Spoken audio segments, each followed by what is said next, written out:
João, capítulo 20.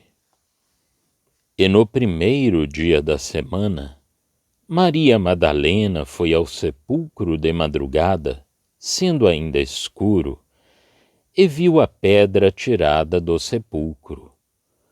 Correu, pois, e foi a Simão Pedro e ao outro discípulo a quem Jesus amava, e disse-lhes: Levaram o Senhor do sepulcro, e não sabemos onde o puseram. Então Pedro saiu com o outro discípulo, e foram ao sepulcro. E os dois corriam juntos, mas o outro discípulo correu mais apressadamente do que Pedro, e chegou primeiro ao sepulcro. E abaixando-se, viu no chão os lençóis. Todavia não entrou. Chegou, pois, Simão Pedro, que o seguia, e entrou no sepulcro, e viu no chão os lençóis. E que o lenço, que tinha estado sobre a sua cabeça, não estava com os lençóis, mas enrolado num lugar à parte. Então entrou também o outro discípulo, que chegara primeiro ao sepulcro, e viu e creu. Porque ainda não sabiam a Escritura, que era necessário que ressuscitasse dentre os mortos. Tornaram, pois, os discípulos para casa. E Maria estava chorando fora, junto ao sepulcro. Estando ela, pois, chorando, abaixou-se para o sepulcro. E viu dois anjos vestidos de branco, assentados onde jazera o corpo de Jesus, um à cabeceira e outro aos pés. E disseram-lhe eles: Mulher, por que choras? Ela lhes disse: Porque levaram o meu Senhor e não sei onde o puseram. E tendo dito isto, voltou-se para trás e viu Jesus em pé, mas não sabia que era Jesus. Disse-lhe Jesus: Mulher, por que choras? Quem buscas? Ela, cuidando que era o hortelão, disse-lhe: Senhor, se tu o levaste, dize-me onde o puseste e eu o levarei. Disse-lhe Jesus: Maria. Ela, voltando-se, disse-lhe: Rabone, que quer dizer mestre. Disse-lhe Jesus: Não me detenhas, porque ainda não subi para meu Pai, mas vai para meus irmãos, e dize-lhes que eu subo para meu Pai e vosso Pai, meu Deus e vosso Deus. Maria Madalena foi e anunciou aos discípulos que vira o Senhor e que ele lhe dissera isto. Chegada, pois, a tarde daquele dia, o primeiro da semana, e cerradas as portas onde os discípulos, com medo dos judeus, se tinham ajuntado, chegou Jesus e pôs-se no meio e disse-lhes: Paz seja convosco. E dizendo isto, mostrou-lhes as suas mãos e o lado, de sorte que os discípulos se alegraram, vendo o Senhor. Disse-lhes, pois, Jesus, outra vez: Paz seja convosco. Assim como o Pai me enviou, também eu vos envio a vós. E havendo dito isto, assoprou sobre eles e disse-lhes: Recebei o Espírito Santo. Àqueles a quem perdoardes os pecados, lhes são perdoados, e àqueles a quem os retiverdes, lhe são retidos. Ora, Tomé, um dos 12, chamado Dídimo, não estava com eles quando veio Jesus. Disseram-lhe, pois, os outros discípulos: Vimos o Senhor. Mas ele disse-lhes: Se eu não vir o sinal dos cravos em suas mãos, e não puser o dedo no lugar dos cravos, e não puser a minha mão no seu lado, de maneira nenhuma o crerei. E 8 dias depois, estavam outra vez os seus discípulos dentro, e com eles Tomé. Chegou Jesus, estando as portas fechadas, e apresentou-se no meio, e disse: Paz seja convosco. Depois disse a Tomé: Põe aqui o teu dedo, e vê as minhas mãos, e chega a tua mão, e põe-na no meu lado, e não sejas incrédulo, mas crente. E Tomé respondeu e disse-lhe: Senhor meu e Deus meu. Disse-lhe Jesus: Porque me viste, Tomé, creste. Bem-aventurados os que não viram e creram. Jesus, pois, operou também em presença de seus discípulos muitos outros sinais que não estão escritos neste livro. Estes, porém, foram escritos para que creiais que Jesus é o Cristo, o Filho de Deus, e para que, crendo, tenhais vida em seu nome. João, capítulo 20. Temos aqui, no resumo de alguns fatos capitais de entre aqueles que aconteceram após a ressurreição de Jesus, um quadro de todas as consequências desse grande acontecimento, consideradas na sua relação direta com a graça que as produz e com as afeições que deviam encontrar-se entre os fiéis, postos de novo em relação com o Senhor. E, ao mesmo tempo, temos também um quadro de todos os caminhos de Deus, até a revelação de Cristo ao remanescente, antes do milênio. No capítulo 21 é-nos descrito o milênio. Maria de Magdala, Maria Madalena, de quem o Senhor expulsou 7 demônios, é a primeira que aparece em cena. Que comovente expressão dos caminhos de Deus.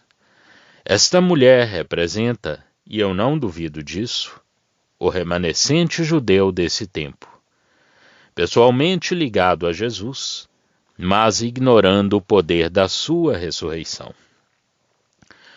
Maria está só no seu afeto. A própria força dessa afeição a isola. Não é a única que foi salva, mas veio só procurar mal, se assim quiserem, mas procurar a Jesus, antes do testemunho da sua glória brilhar num mundo de trevas. Ela vem porque o ama. Ainda escuro, muito antes das outras mulheres, ela já está no sepulcro. É um coração inteiramente dedicado a Jesus. Vimos já um exemplo disso nas mulheres crentes, que está totalmente ocupado dele, quando falta ainda o testemunho público do homem. E é um tal coração, assim dele ocupado, que Jesus se manifesta em primeiro lugar, depois de ter ressuscitado. No entanto, esse coração sabia onde poderia encontrar um eco em Maria, não achando o corpo de Jesus, vai ter com Pedro e com o outro discípulo que Jesus amava. Estes acorrem ao sepulcro e dão com as provas de uma ressurreição já realizada. e realizada no que dizia respeito ao próprio Senhor Jesus, com toda a calma que convinha ao poder de Deus, fosse qual fosse o terror que um tal fato pudesse lançar no coração do homem. Não tinha havido pressa nenhuma nessa ocasião. Tudo estava em ordem no sepulcro, e Jesus não estava lá. Os 2 discípulos não são movidos pela mesma dedicação que enchia o coração da mulher que tinha sido objeto de uma tão poderosa libertação da parte do Senhor. No entanto, eles vão e veem, e perante essas provas visíveis, creem. Verso 8. Não é a inteligência espiritual dos pensamentos de Deus que opera neles por meio da sua palavra. Eles veem e creem. Não há nada nesse fato que reúna os discípulos. Jesus estava longe do sepulcro. Tinha ressuscitado. Os 2 discípulos ficam naturalmente satisfeitos e voltam para suas casas. Ora, Maria, levada mais pelo seu afeto do que pela sua inteligência, não se contentava com reconhecer friamente que Jesus tinha mesmo ressuscitado. Ela julgava-o ainda morto, porque não o tinha consigo. 7 demônios. Isto representa a completa e total possessão dessa pobre mulher por esses seres impuros, pelos quais ela tinha sido atormentada. É a expressão do verdadeiro estado do povo judeu. É-me impossível, dando grandes princípios para ajudar aqueles que procuram compreender a palavra, desenvolver tudo o que há de profundamente interessante e interessante neste capítulo 20, em que eu muitas vezes tenho meditado, e pela graça de Deus, com um interesse sempre crescente. Esta revelação do Senhor a Maria, que não podia prescindir do seu Salvador, é de um interesse comovente, do qual cada detalhe realça a beleza. Mas há um ponto para o qual eu tenho de chamar a atenção do leitor. A palavra do Senhor apresenta aqui 4 estados de alma, cujo conjunto é muito instrutivo e realizam-se todos num crente. Primeiro, Pedro e João, que veem e creem realmente. Mas não veem em Cristo o único centro de todos os pensamentos de Deus para o cumprimento da sua própria glória, a respeito do mundo e das almas. Jesus já não é o centro dos afetos de Pedro e de João, embora creiam. Tendo visto que Jesus ressuscitou, podem ficar tranquilos, mesmo sem o terem com eles. Maria, porém, embora não o soubesse, Maria, que era de uma ignorância quase culpada, não podia estar feliz e satisfeita sem Jesus. É-lhe necessário tê-lo junto de si, a ele, para poder sentir alegria.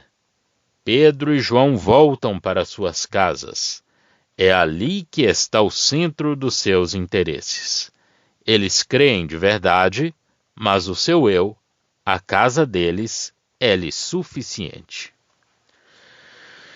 Segundo, Tomé crê e reconhece com uma fé ortodoxa e real, com provas irrecusáveis, que Jesus é o seu Senhor e o seu Deus. Ele crê, realmente por ele próprio.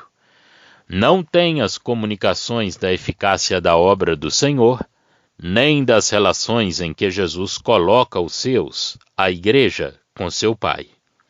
Ele tem, talvez, a paz, mas falta-lhe toda a revelação da posição da igreja.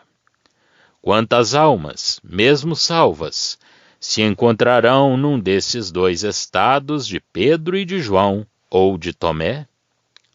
Terceiro, Maria de Magdala, Maria Madalena, é ignorante em extremo. não sabe que Jesus ressuscitou. Tem tão pouco a verdadeira noção de que Ele é o Senhor e Deus que pensa que alguém terá podido levar o seu corpo. Mas Cristo é tudo para ela. Ele é a única necessidade da sua alma, o único desejo do seu coração. Sem Ele, ela não tem nem a sua casa, nem o seu lar, nem o que quer que seja. Mas Cristo responde a essa necessidade. São estes cuidados que assinalam a obra do Espírito Santo. O Senhor chama sua ovelha pelo seu nome, e ela ouve a sua voz. O Senhor mostra-se a ela em primeiro lugar. Faz-lhe compreender que a sua presença agora não podia ser um regresso, conforme as esperanças judaicas, cumprido no seu corpo sobre a terra, mas que devia, ele próprio, subir para o Pai. Que os seus discípulos eram agora seus irmãos e que eram colocados na mesma posição que ele próprio tinha diante de seu Deus e Pai. Que ele, homem ressuscitado, subia para junto de seu Deus e Pai, pois toda a glória da sua nova posição individual lhe está aberta. Quarto, esta revelação que junta os discípulos. Nesse momento, Jesus traz-lhes a paz que ele preparou, e eles têm a alegria completa de terem um Salvador presente que lhes traz esta paz. Ele faz desta paz, possuída por eles em virtude da sua obra e da sua vitória, o ponto de partida deles, envia-os como o Pai o tinha enviado, comunicando-lhes o Espírito Santo como fôlego e poder de vida, para que eles sejam capazes de comunicar esta paz a outros.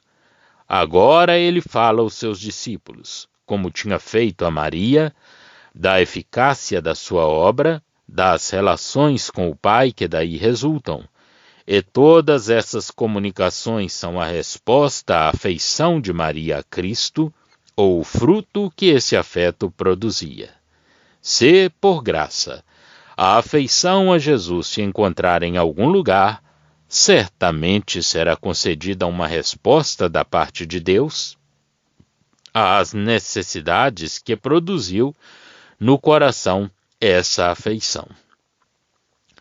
O que o Senhor revela aqui é a verdade que emana da obra de Cristo. Nenhum outro estado, a não ser Cristo presente aqui, está de acordo com o que ele fez, nem com o amor do Pai. E pela sua obra, Cristo não pode colocar-nos em qualquer outro. À intensidade do seu afeto acrescentava-se à sua morte o fato de ela o não encontrar, porque era ele mesmo o objeto da sua afeição. Todas as marcas desse afeto se reproduzem aqui do modo mais impressionante. Maria supõe que o jardineiro deve saber, sem que ela lhe diga, do que se tratava, verso 15, porque ela não pensava senão em um. Era como se eu me informasse de um membro muito amado de uma família, dizendo apenas como está ele. Todos saberiam de quem se tratava. Inclinada sobre o sepulcro, ela volta a cabeça quando ele se aproxima. Mas então o bom pastor, ressuscitado de entre os mortos, chama a sua ovelha pelo seu nome. É a voz conhecida e amada, poderosa segundo a graça que assim a chamava, revela-o nesse instante àquela que o ouvia. Volta-se então para ele e responde, Rabone, que quer dizer mestre. Mas, embora Cristo se revele assim ao remanescente bem-amado que ele tinha salvo, a posição desse remanescente é inteiramente mudada, assim como as relações de Cristo com ele. Jesus não ia agora habitar corporalmente no meio dos seus sobre a terra. Não vinha para restabelecer o reino em Israel, não me toques, diz ele a Maria. Mas, pela redenção, ele tinha efetuado uma coisa muito importante. Tinha colocado seus discípulos na mesma posição que ele, em frente de seu Pai e de seu Deus. E chama-os, o que ainda não tinha feito, nem podia fazer antes, seus irmãos. Até a sua morte, o grão de trigo estava só. Filho de Deus, puro e perfeito, Jesus não podia estar na mesma relação com Deus como o pecador. Mas pela redenção, na posição de glória que ele ia tomar como homem, podia associar os seus resgatados, purificados, regenerados, adotados nele. Anuncia-lhes a nova posição que eles deviam ter em comum com ele. E diz a Maria: não me detenhas, mas vai para meus irmãos, e diz-lhes que eu subo para meu Pai e vosso Pai, meu Deus e vosso Deus. Verso 17. A vontade do Pai, realizada por meio da obra gloriosa do Filho, que como homem sem pecado, tomou lugar junto de seu Deus e Pai, e a obra do Filho, fonte de vida eterna para eles, colocaram os discípulos na mesma posição que tinha o Filho perante o Pai. Ora, o testemunho prestado a essa verdade congrega os discípulos. Eles, não protegidos agora pelos cuidados e pelo poder de Jesus, o Messias, Jeová sobre a terra, reúnem-se à porta fechada. Mas se já não tinham a garantia da presença do Messias, tem Jesus no meio deles, que lhes traz o que antes da sua morte eles não podiam ter: a paz. Mas o Senhor não lhes traz esta bênção somente como sendo a parte deles, tendo-lhes dado as provas mais cabais da sua ressurreição, mostrando-lhes no seu próprio corpo que era o mesmo Jesus, coloca-os nesta paz perfeita como ponto de partida da sua missão. O Pai, fonte eterna e infinita de amor, tinha enviado o Filho, que vivia nesse amor e de que era testemunha, assim como da paz que ele, o Pai, derramava à sua volta, lá onde o pecado não tinha lugar. Jesus, rejeitado na sua missão, tinha, em favor de um mundo onde o pecado existe, feito a paz para todo aquele que recebesse o testemunho da graça que a tinha feito. Ele envia agora os seus discípulos do seio dessa paz em que ele os tinha introduzido pela remissão dos pecados, paz que ele tinha procurado pela sua morte, para dela darem testemunho neste mundo. Ele diz-lhes de novo: paz seja convosco. Verso 21. Envia-os revestidos e cheios dessa paz, como seu Pai o tinha enviado a este mundo. Para tanto, dá-lhes o Espírito Santo, a fim de que, segundo o seu poder, eles levassem também a remissão dos pecados a um mundo que se aviltava cada vez mais sob o jugo que os seus pecados lhe impunham.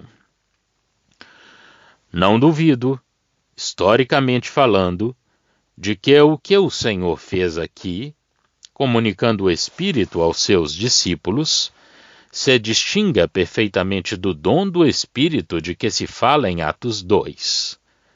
O Espírito que os discípulos recebem aqui é um sopro de vida interior, assim como Deus soprou nas narinas de Adão um sopro de vida.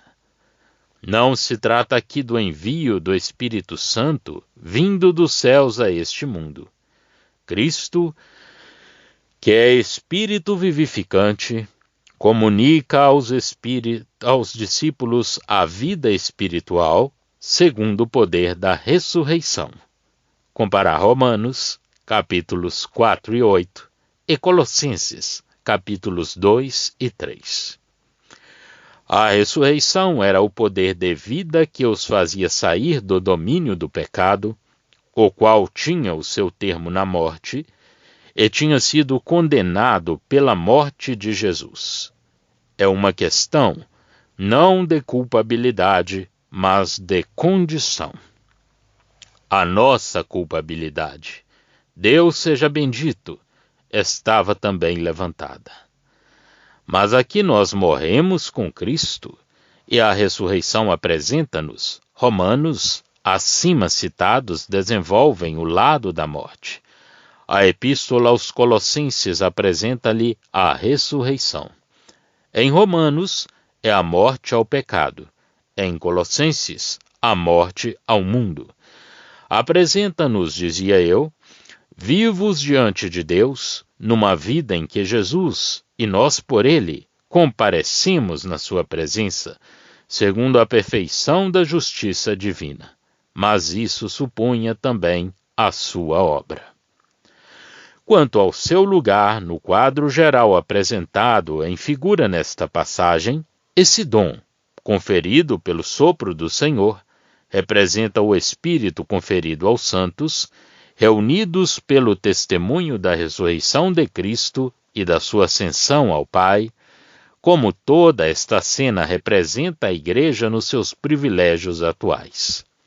Assim, encontramos aqui o remanescente afeiçoado a Jesus, os crentes individualmente reconhecidos filhos de Deus e na mesma posição de Jesus perante ele.